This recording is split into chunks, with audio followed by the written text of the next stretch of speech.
কি বলে ব্লগটা শুরু করব অ্যাকচুয়ালি বুঝতে পারছি না। প্রথমে ভেবেছিলাম দুদিন আগেই শ্যুট করব কিছু, কারণ 15 আগস্ট বেশ আমরা এনজয় করেছি, সেটাই তোমাদের সাথে শেয়ার করবো ভেবেছিলাম। কিন্তু সেই সব আর কিছুই আমাদের করা হয়নি, কিছু শ্যুটও করা হয়নি। যবে থেকে ওই ঘটনাটা শুনেছি আরজি করে, তবে থেকে আমাদের প্রত্যেকেরই মন ভীষণ খারাপ। এবং রাতের দিকে মাঝে মাঝে মনে পড়লে না কিরম যেন একটা আতঙ্ক ভয় লাগছে যে আমরা কোথায় আছি, আমাদের কি হচ্ছে এগুলো চারিপাশে।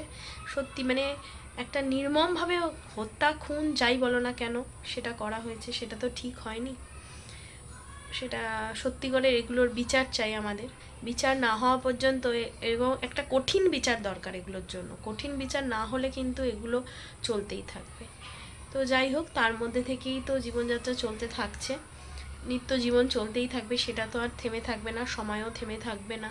কিন্তু এই ঘটনা আমরা কোনোদিন ভুলতে পারবো না। এর যতক্ষণ না বিচার হয়, আশা করব আমরা সবাই এর পিছনে লেগে থাকবো এবং সবাই এর প্রোটেস্ট করছি।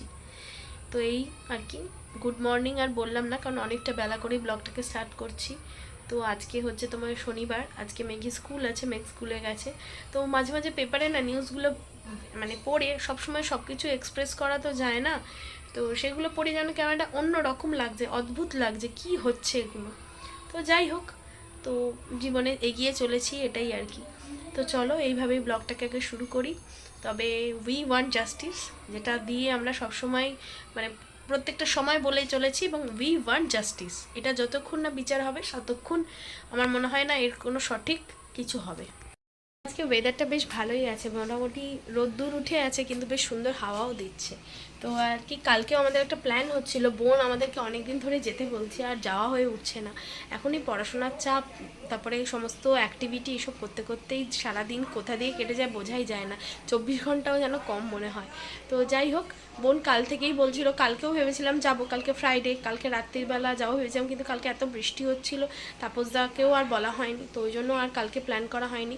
তো অ্যাকচুয়ালি রাখি তো সোমবার, তো সোমবারটা বেদিন পড়েছে, ভাইয়ের সেদিন ছুটি নেই। ফ্রাইডে নাইট বা স্যাটারডে হলে ভাইয়ের ছুটি আছে, তো ফ্রাইডে নাইটে ভাইয়ের হয়নি। তো আজকে স্যাটারডে সকালবেলা ভাইরা প্ল্যান করেছে যে আজকে বোনের বাড়ি আসবে, তো বোন আমাদেরও বলছিল, কিন্তু অলরেডি তখন মেয়ে স্কুলে চলে গেছে, তখন আর কিছু করার নেই। তো ওই জন্য বললাম চল বিকেলে আমরা এমনি মিট করবো। তো ভাই হয়তো থাকতে পারবে না, ভাই চলে যাবে তারপরে। তো যাই হোক, আমরা দুই বোন একসাথে একটু দেখা করব, তো ওর বাড়িতে যাওয়ার প্ল্যান আছে আজকে। কিন্তু আজকে সমস্তই আনপ্ল্যান ওয়েতে হবে, কেননা মেঘ চলে গেছে স্কুলে, এসে ওর একটু পড়তে যাওয়া আছে, তারপরে আবার আজকে সুইমিংয়ের ক্লাস আছে। ওসব করে বেরোতে বেরোতে একটু দেরিই হয়ে যাবে, 5টা সাড়ে 5টা বেজে যাবে, তারপর যেতে যতক্ষণ টাইম লাগে এই আর কি।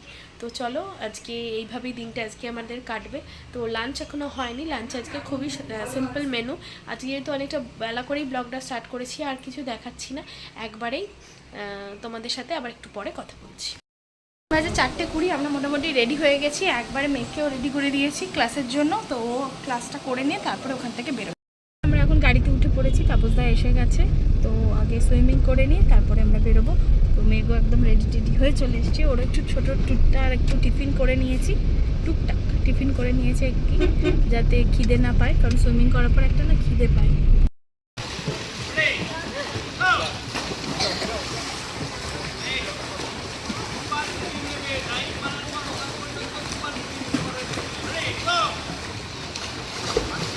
ট্রেনিং হয়ে গেল, খোলো দরজা খোলো।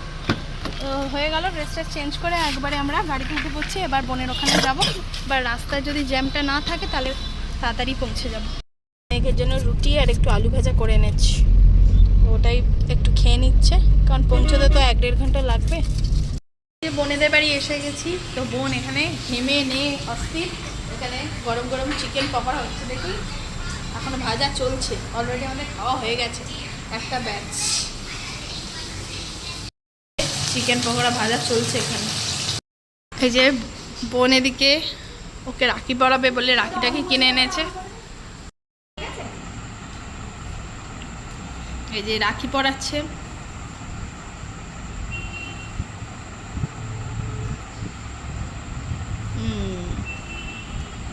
রাখির আগে আসার এটাই হচ্ছে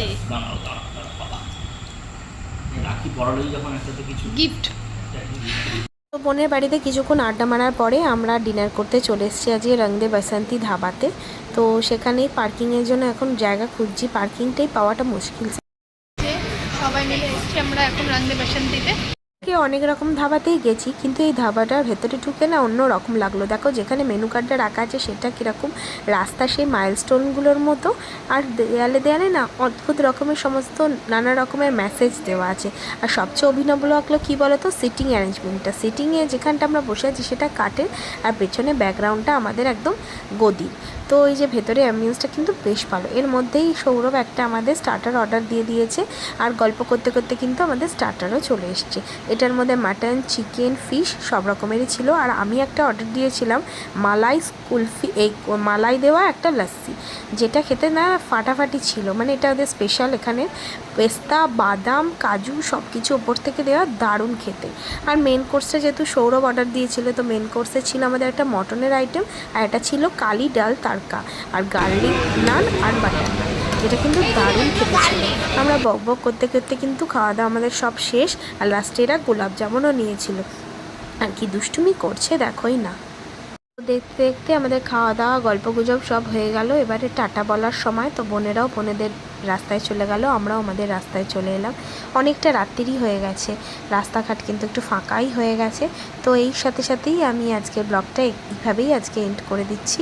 যদি কিছু ভালো লেগে থাকে আজকের ব্লগের, অবশ্যই লাইক, কমেন্ট, শেয়ার, সাবস্ক্রাইব করতে কিন্তু ভুলো না। দেখা হচ্ছে নেক্সট দিন আরও একটা এক্সাইটিং ব্লগের সঙ্গে। তো till then tata, bye bye, good night.